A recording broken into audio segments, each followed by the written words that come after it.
back, relax, and maybe get yourself a snack. Me and you gonna have a little chat about books. Hey guys, so I'm here today to review 4 of my recent book club books, which I have read for my book clubs. I have 2 book clubs, if you don't already know. One of them is a sci-fi and fantasy book club, and one of them is my book club at work, both of which I run. The book club at work is kind of a mixture. It's all sorts of genres. The sci-fi and fantasy is obviously sci-fi and fantasy. So I just wanted to talk to you a little bit about the books that we've read for the last 2 months, as I haven't yet reviewed them on my channel or spoken about them, and actually it's been a pretty good run recently. So let's just dive straight in. I'm going to start off with the work club book from July, and that was Eleanor, Oliphant is Completely Fine. This book is one that I was not sure I was going to like, and actually I ended up enjoying it far more than I expected. I audiobooked this, and I think the narrator is really good at bringing Eleanor's story to life and kind of hooking you into it, so I definitely recommend that as a form of consumption. It's a weird one. Eleanor is quite a dislikable character. She is in her sort of late 30s, I think, and she is kind of a lonely character. She goes to work every day but doesn't really tend to chat to anyone there. She doesn't live with any family. She lives on her own. She lives quite a solitary experience most of the time, and she only has a routine where she goes to the shops on this day and she does that on this day. She rings her mum on certain days. Her life is pretty standard, and she can go for a long time where she doesn't even talk to anyone. If no one talks to her at work, then she just could go days and days without really having a proper conversation. So her life is quite a sad one, really. However, she as a character is a bit of a bizarre character. She pokes fun at people and is quite blunt and rude at times as well. She has a very interesting life view, which is kind of triggered from her past, which you find out more about as you go through the book. And you're gradually kind of starting to understand her as a character when you start reading the story. Now, I think she's quite dislikable to start off with, but I think she grew on me when she started kind of sprouting out funny lines here and there about things, or just being incredibly blunt or rude in sort of terrible situations. I found her quite likeable by the end of the book, once I understood how her character was and how she reacted to things. So I definitely think she grew on me more than I expected. There are other characters as well who feature quite heavily in the story. There's a new IT guy who joins her work who is quite a prominent character. He becomes an incredibly good friend to her over the course of the story, and I really enjoyed kind of seeing his story arc with Eleanor grow and the way that she gradually lets him in, which is something she doesn't do for most people. It is quite a sad book. There's a trigger warning for trying to commit suicide, and there is all sorts of stuff that she has to deal with, post-traumatic stress disorder from events that happened in her past. So I will say it's not a light read by any means, but it's very interesting and much more entertaining and engaging than I first expected it to be. I ended up giving it 4 out of 5 stars, and I definitely recommend it actually, which is quite unusual because I did not think I would. The next one I want to talk about is also a work book club one, and this one I read in the month of August. This was We Need to Talk About Kevin by Lionel Shriver, and this was a really tough read for me, and I'm not a parent. If you are a parent, I think this would be even harder to read, so just bear that in mind. This deals with a young boy who is actually a school shooter. He goes into class one day and shoots many of his classmates, and we are following the perspective of the mother of this child when he's already gone to prison for his crimes, and she is writing letters to her husband about what happened and kind of what led up to this event happening. Kevin is the son, and we are following his story right from before he was born, when his parents were like a happy couple, all the way through his childhood and up to the event, which is actually detailed at the end of the book, which is why I say it's a pretty horrible read, really. Also, the main character is a super dislikable one.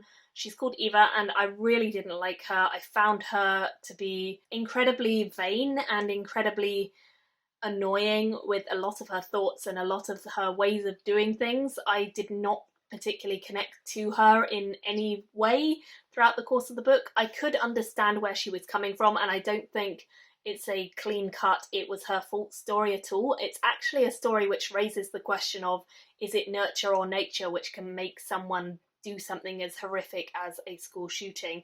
And a lot of her letters are kind of trying to process what's happened and process how things could have got to that point and how she didn't see this coming from the start of everything. So it's a really interesting concept. It is a very heavy read. Her writing is incredibly flowery and verbose at times, and I do think it's overwritten at many points where it could have been simplified, it could have been more straightforward.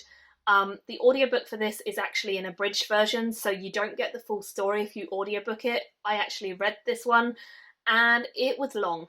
I think it took me the longest amount of time to sit and physically read the pages because I was finding it quite frustrating to read her arguments about stuff, and I just didn't like her as a character, but I did think the topic and the way it was handled was really interesting, really horrible, very hard-hitting, and yeah.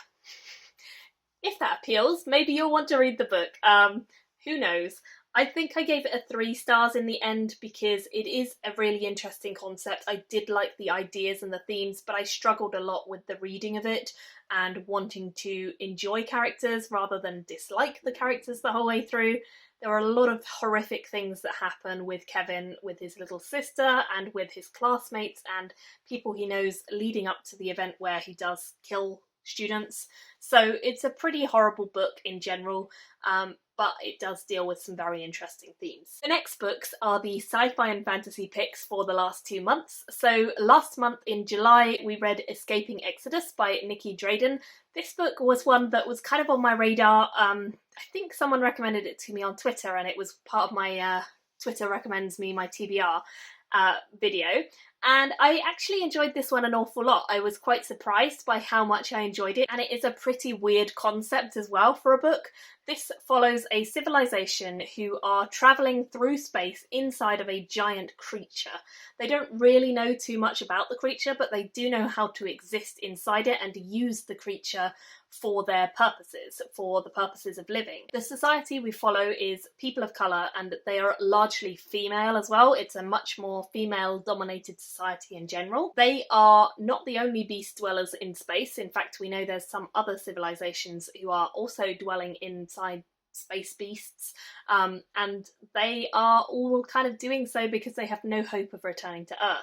They have made an existence this way for a long, long time, and every time the beast kind of gives out because they've used it up, they have to get a new beast, and the beast that they're currently in seems to be giving out earlier than normal, and they're not really sure why, so they need to figure that out. What I thought was most interesting was the biological elements. That was really cool. It's a little bit icky and squicky if you're not really into like bodily functions. Steve read this one as well and had a bit of an issue with it, but I really enjoyed it. I thought it was a very cool concept to kind of imagine this society where they're living inside the veins or the cavities, and it's a really weird concept, but it kind of works if you imagine that this beast is massive and flying through space.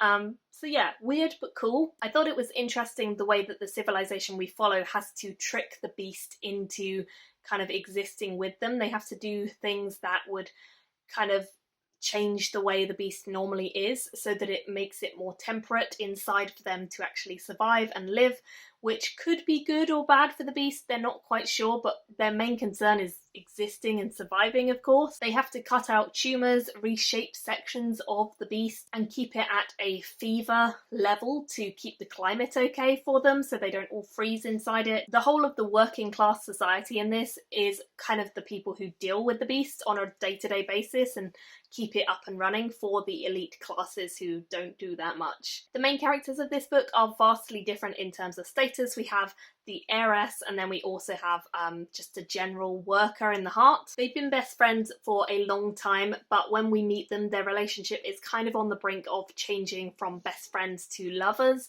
and they're both female. However, the pressure of their society, because of their station, is trying to keep them apart. And even though female-female relationships are completely allowed in this society, there is a pressure for the heiress to not marry her friend, but to marry someone of status to elevate the general kind of succession. The heiress is called Sergey and the other girl is called Abella, and I found Sergey really annoying. She is a terribly frustrating character who is kind of only in it for herself most of the book and treats Abella pretty badly. But Abella is really in love with Sergey and would do pretty much anything for her. I feel like this society is very different to anything I'd read before. The story is pretty fluid. I will say there were a few predictable elements and a few things I didn't love, which is why it didn't get a higher score, but in general I really enjoyed it. I would certainly read more by this author and be interested to see what happens next and where this was going. So yeah, definitely a new to me author that I am pretty pleased to have found, and I gave this one a 4 stars in the end. And then the final one that I read is The Invisible Library by Genevieve Cogman, which I've been meaning to read for a long time. I've heard good things and I thought it was just okay. It's a good kind of story to interest you from the plot because it sounds like it'll be exactly your kind of thing if you're a reader. It follows a woman called Irene who works for the library, capital L on the library. This library spans different dimensions and people like librarians can hop through into different dimensions to collect valuable books and bring them back to the library for their library to store and keep these books. Which sounds like a cool concept for sure. However, I do think it focuses largely on Irene as she goes on a new adventure with a young apprentice, and then it kind of becomes a bit more of a murder mystery situation, a plot in one particular world where they are trying to find a book but also trying to discover what's really been going on. And it just fell a little bit flat for me. I don't think the magic is super well explained or the world is super well explored. It has some interesting concepts. There is a magic system which is like words, and if you say the right words and you are a librarian, then you can convince something to do something. So if you were to say that a door should remain shut, if you say it with enough force and it is something the door is naturally supposed to do, you could tell it to shut. But equally you could do the opposite. If a door is locked, you could tell it to unlock and it would do so because that is a state of being that it is used to. However, you couldn't say something impossible for something and convince it to do it. It's a loose magic system. It's an interesting magic system, but it's loose, and a lot of the time the rules of the magic system kind of get broken or bent later in the story to fix problems, so I had a little bit of an issue with that. There's also other types of magic like the Fey magic and the Chaos magic, which is what the dragons have, and these were not explored super greatly. I would have liked to see more of them. I would have also liked to see more of those characters and races in general. I think this is a bigger series, so I believe probably you'd get to see a little bit more of those things as the series goes on.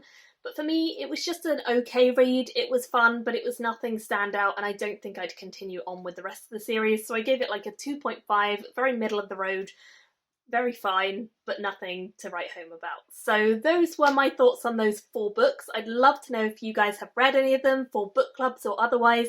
What did you think? If you have, especially the kind of more hard-hitting ones and the Escaping Exodus book, I think all of those were really interesting reads and very kind of good to discuss at book clubs.